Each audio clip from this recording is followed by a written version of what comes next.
Hello, everyone. Dr. Stillman and Jim Laird here today. Quote of the day today from Mario Andretti. He said, if everything around you seems under control, you aren't going fast enough.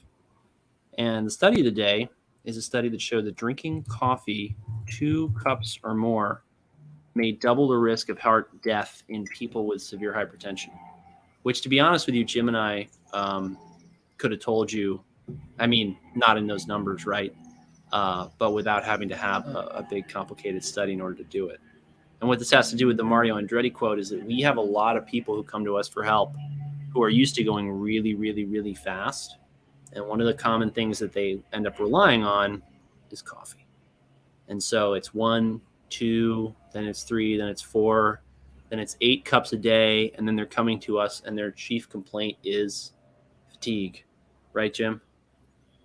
Yes. Our modern world it's interesting because, we've substituted like manual labor with chronic psychological stress and entertainment. So people are constantly on their phone. They're constantly need to be entertained. Their mind is always revving and racing.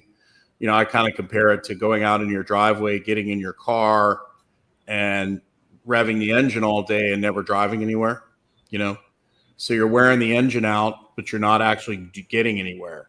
Yeah, and this came up on our group coaching call this morning because, we were talking to somebody who's recently retired a couple of years ago. We're looking at his HRV, his respiratory rate, which we talk about with people, clients, patients all the time.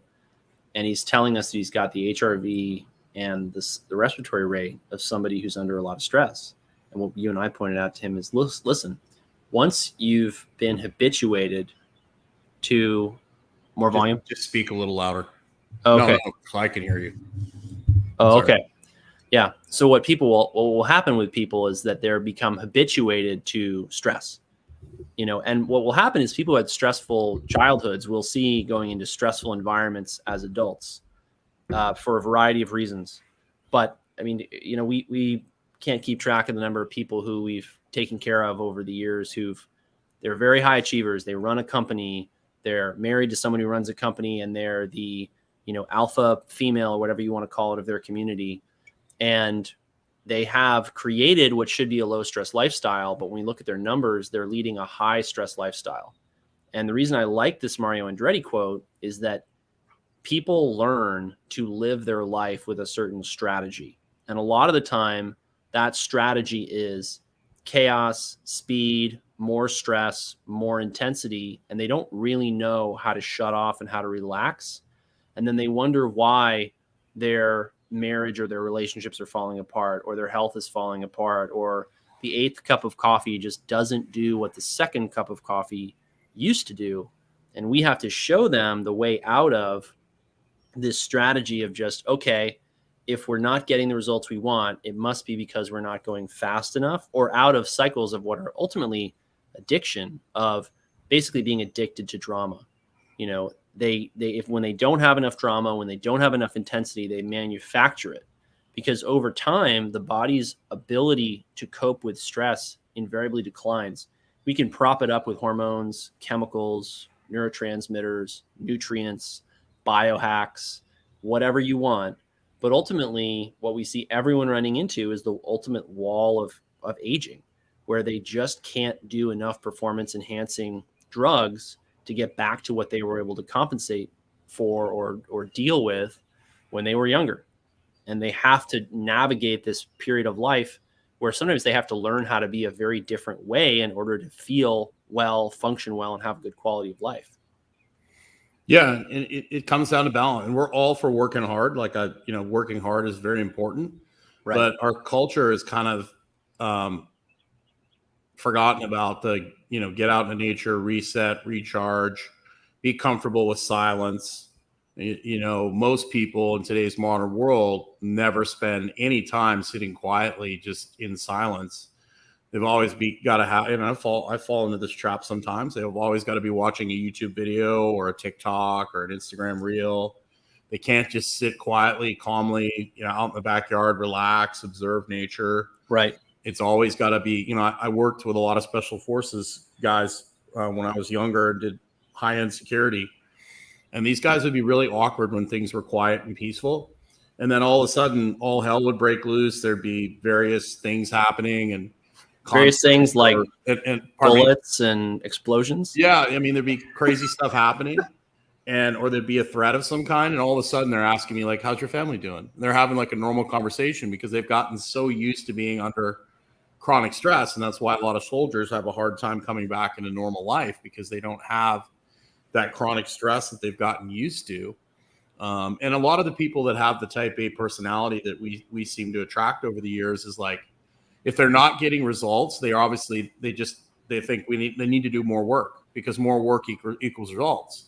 And sometimes when it comes to the human being, doing more actually is worse, so you got to determine, like, okay, is it time to rest? Is it time to push? And that's where getting data on respiratory rate and things like that helps, because it just doesn't, the data doesn't lie. Like, you can tell yourself, like, I pushed my body, to stupid levels, working long hours, training really hard, for years and years and years before it finally caught up to me. I had the willpower to drive through that, but eventually one day you get yourself in trouble, right? Right. But it takes us back to the fact that, and this is where the whole topic of burnout, I think most people talking about burnout today, I think their strategies for dealing with it and helping people get out of it are very, I hate to say this, but half-baked. But they're half-baked because it's relying on supplements, nutrients. These are the attractive strategies for people to gravitate towards. Thyroid, HRT, peptides, more hormones, more peptides, and those things are all great. And we use them, let's be clear. Yeah. But you also have to have some lifestyle change, or else you're just going to enable that person to, instead of crashing their car at 55 miles an hour, they crash their car at 95 miles an hour. Right? Yeah, and on top of that, there has to be an appreciation for what should and what are healthy, normal levels of stress. How many people come out of childhood, teenage years, stressful situations, high pressure environments, families, whatever. And that's normal. Then in their working environment, they actually gravitate towards that. They seek out those positions. But as I was saying before, they get into their 30s, their 40s, their 50s. Their biology is breaking down. They're not able to deal with that anymore. And then they need to really reassess if they're going to live a healthy, long life. How are they going to change their relationship with stress? And what's funny about Mario's quote is that he's talking about, this situation where you need to go faster. You need to feel like things are not under control. But that's a very, very, very small proportion of his day. Just like for, a fighter, MMA fighter, prize fighter, boxer, whatever, a relatively small proportion of their day is getting punched and, beaten up in the ring. A lot of the work is actually low intensity, so you can build up to that higher intensity. A lot of the work is actually rest. I mean, a lot of people don't realize that in order to, for example, put on muscle, you have to sleep a lot. Mm-hmm. And people will, they'll go to the gym, they'll do a 2-hour workout. They'll pound some 5-hour energy or some Celsius or whatever, so that they can then go to their job and perform at a high level. Then they'll, inhale their lunch, which may not be calorically appropriate or have the right macros. And they'll come, and then they'll, roll into their afternoon running on coffee and caffeine and more energy drinks. More cortisol. Yeah. More stress, loud music, whatever. And then they'll roll into the end of the day and maybe go out and have some drinks with some friends or have a, social outing or engagement. And then they wonder why they can't function after months and years of doing that. Same thing happens with parents. I mean, how many women do we have to say, look, you got to put the oxygen mask on yourself first. It's great that your kids are doing well in school. It's great that they're doing well in sports. It's wonderful that they're high achievers, just like you and just like your husband. But you're asking me why you can't lose weight and you're only eating 1,000 calories a day and your body thinks you're in a starvation situation. So it's trying to be hyper efficient. And you're not taking time to get outside. You're binge eating, and you're doing all that fun stuff. Right, exactly. And so this is why we see people falling into these vicious cycles of burnout. Mm-hmm. And we have to be the ones to say, look, your strategy has to change. Mm-hmm. You cannot live your life this way. You have to schedule time for yourself. You have to learn to slow down.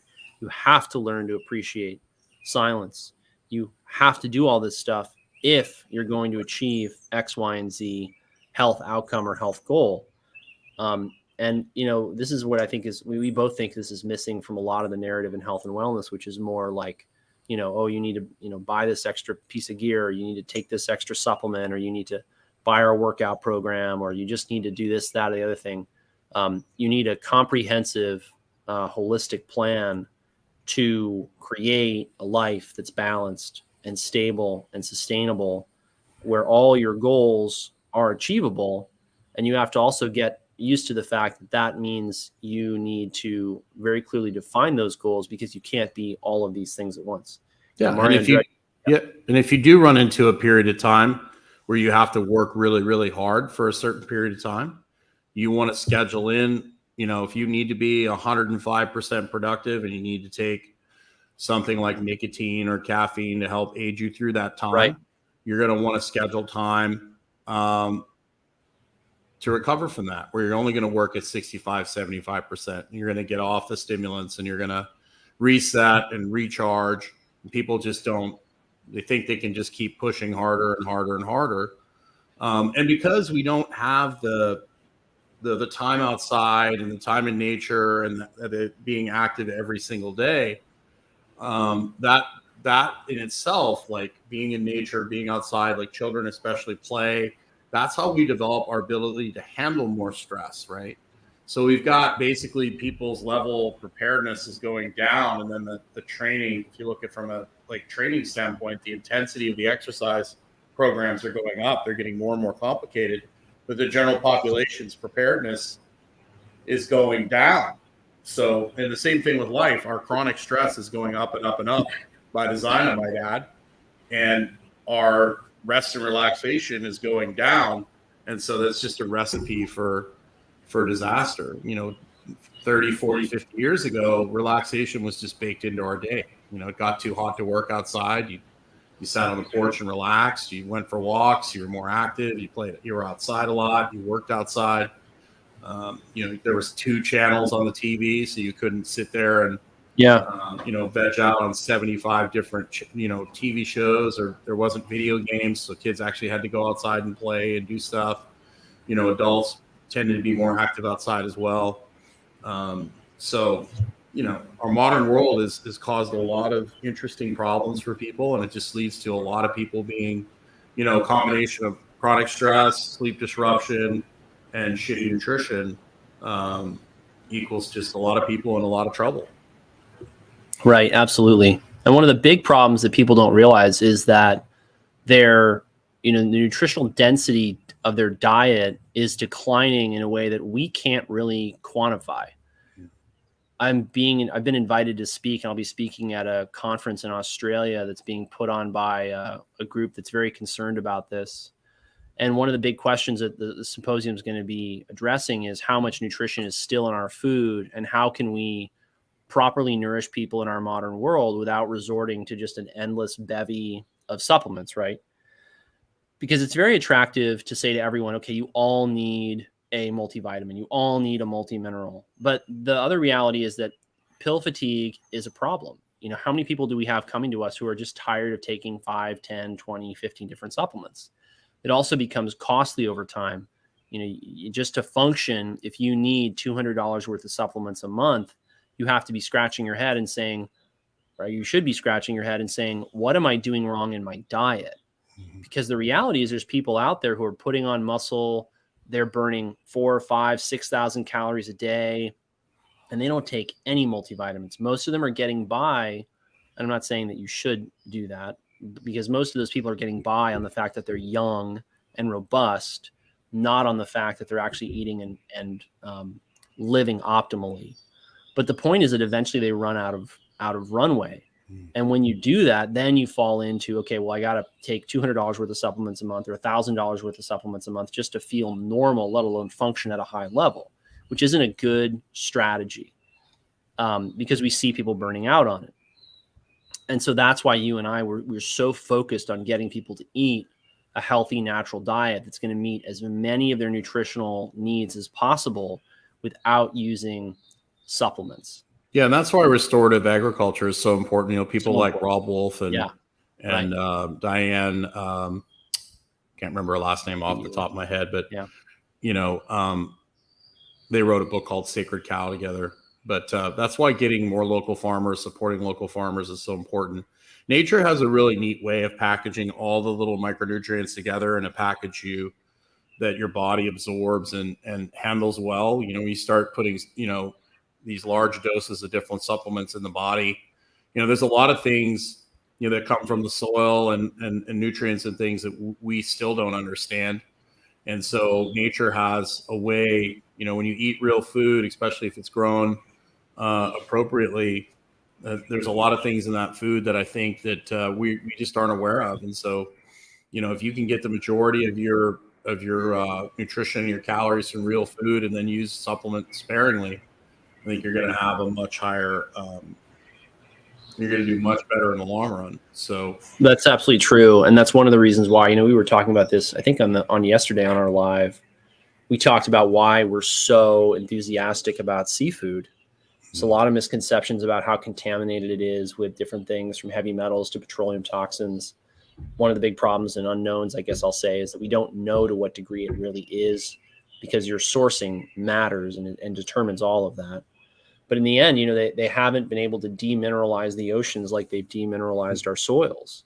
And if we see one thing, I think more than anything in nutritional profiles on people, whether it's hair tissue mineral analysis or blood testing, or looking at other biomarkers that we can infer something about their nutritional status from, they have problems with the trace elements that are abundant in seafood. It's part of why I'm very, I don't know if frustrated is the right word, but I hear so many people saying, oh, you can't eat fish, or you can't eat that, or you only need to eat this, or you only need to eat that.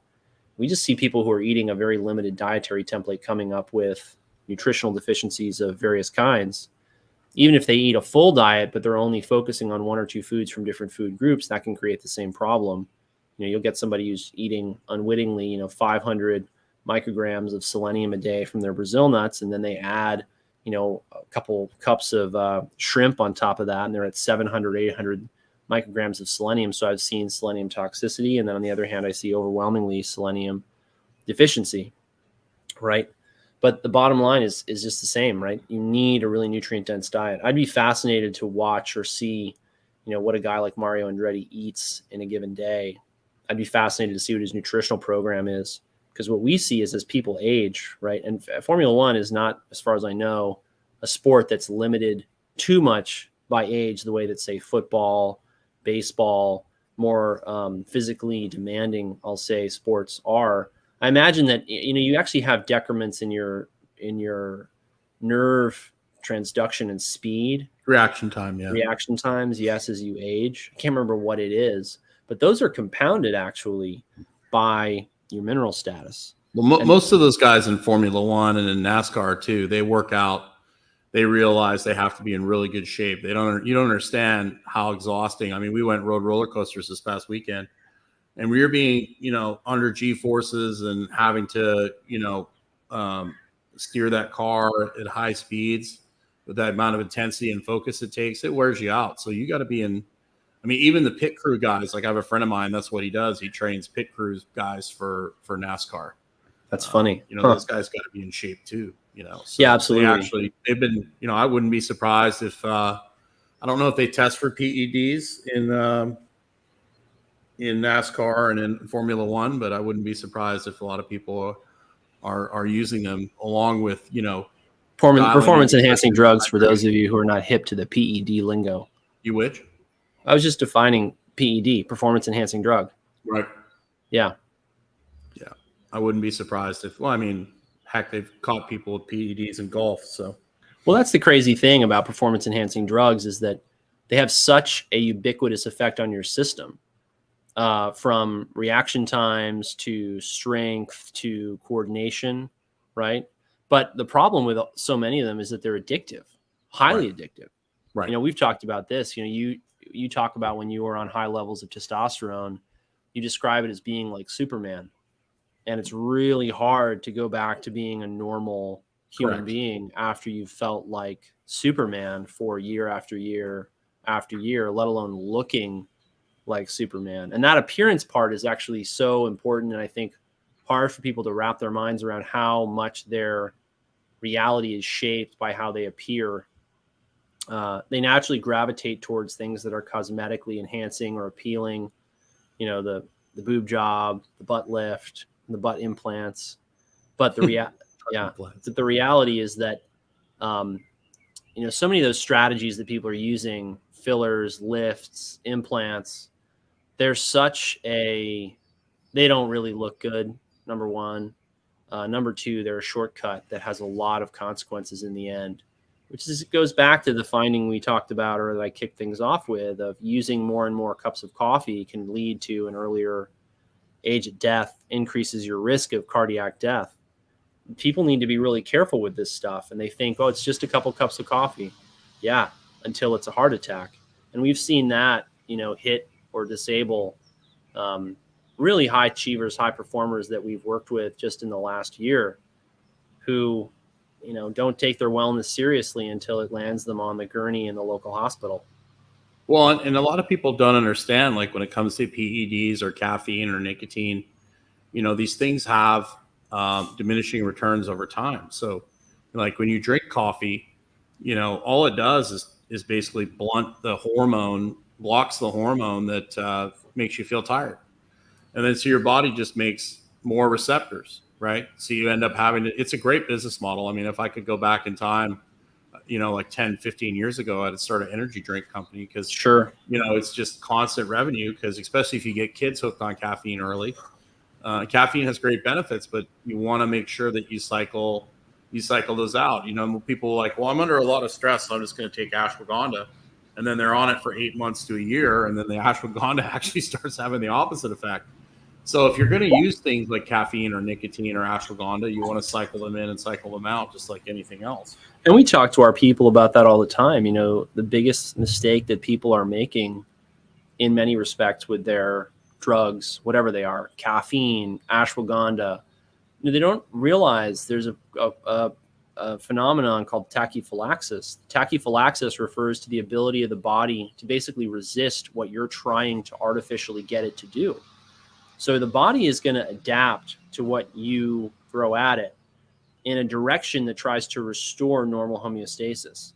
It views the drugs you're relying on for performance as toxins. And so all of a sudden you're needing that 8th cup of coffee. Well, you need to ask better questions. Why do I need the 8th cup of coffee? It was really gratifying. Yesterday, I got a text from one of my hard charging executives. I had just told him that we were going to transition him from energy drinks, because he had a really high aluminum level, over to what I call functional medicine mocktails. I'm going to be coming out with some functional medicine mocktail recipes over the next couple of months. They are awesome. I'm really excited to announce them and launch them, because, you know, the energy drinks were doing two things, right? One, they were tricking his body into thinking he had more energy than he had. So they weren't really serving him long-term and serving his purpose long-term. In fact, they were setting him up for failure, because he would need more and more and more, right? Number two, they were allowing him to kick the can down the road of figuring out what he was actually missing and what he actually needed to perform at a high level. And number three, they were introducing this variable of aluminum into the system, which is really toxic to your body and also to your central nervous system. And what our hard charging high achievers need more than anything in our modern world, where you know, the vast majority of high achieving, high paying, high performing professions, you're being paid for your brain. You're not being paid for your brawn. You're not being paid for your physique. You're being paid for your brain and your ability to relate to people and make good decisions, right? And so we have to get him off these energy drinks. And he texted me and he said, look, that mocktail you gave me is lit.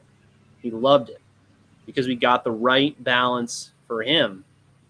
And it's funny, we were just talking about Mario Andretti.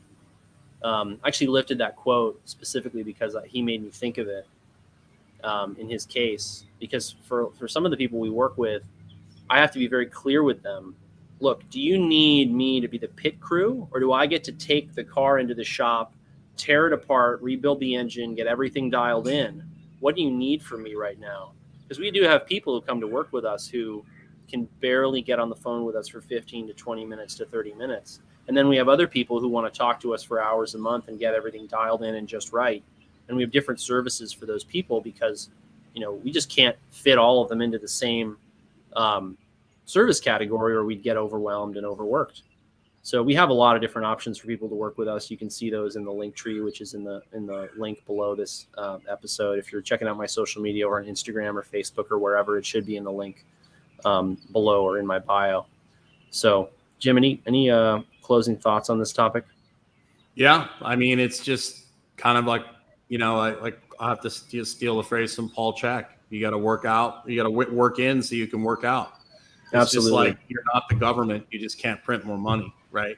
It's but like even printing money is just it's a failed strategy. Yeah. So, you got to pay that credit card bill off eventually. You're going to pay big time, right? So, the same goes for your body and your life. You want to push hard, you got to rest hard, so, and you got to do the things that are needed to prepare your body for that stress. And you got to cycle intensities as well. Absolutely. That's why professional athletes have an off season, right? They can't compete at a competition level year round, or they would. We have coming up this weekend, we're actually speaking, is it on the 19th? 19th. We're speaking at an Acapulco. If you're freedom minded and freedom loving and care about healthcare freedom and the choice of you to take control of your own healthcare, we're speaking in Acapulco. There's a link in my link tree to register for that. It's called the Nonconformist Series, and our talk is going to be airing on the 20th. Yep. And there will be a roundtable discussion after that. So yeah, and it's totally free. You can sign up for that. Yep. And then there's various things, like he said, in our link trees for different programs and courses that we have. So how we can help you and it's a beautiful day here in Florida. And we have a weight loss webinar coming up at the end of the month too that we encourage people to check out. And that will be in our bios. It'll be we did a 5 biggest mistakes we see in weight loss. If you click on that, that'll get you to a free video that we put out that'll allow you to register for the webinar. That's at the end of the month, and we're actually giving away a sauna space photon, and we're actually giving away one of our coaching courses as part of it. So if you sign up and watch the free video, you'll be entered in for that draw. That's right. If you enjoyed this, we hope you'll like, share, comment, subscribe, all that good stuff. Yes. Opt into the newsletter through the link in my bio. As always, thanks everyone for joining us, for listening. Jim, thanks for being here. Everyone have a great day. Have a good day, guys. Get outside. Get outside. It's good for you.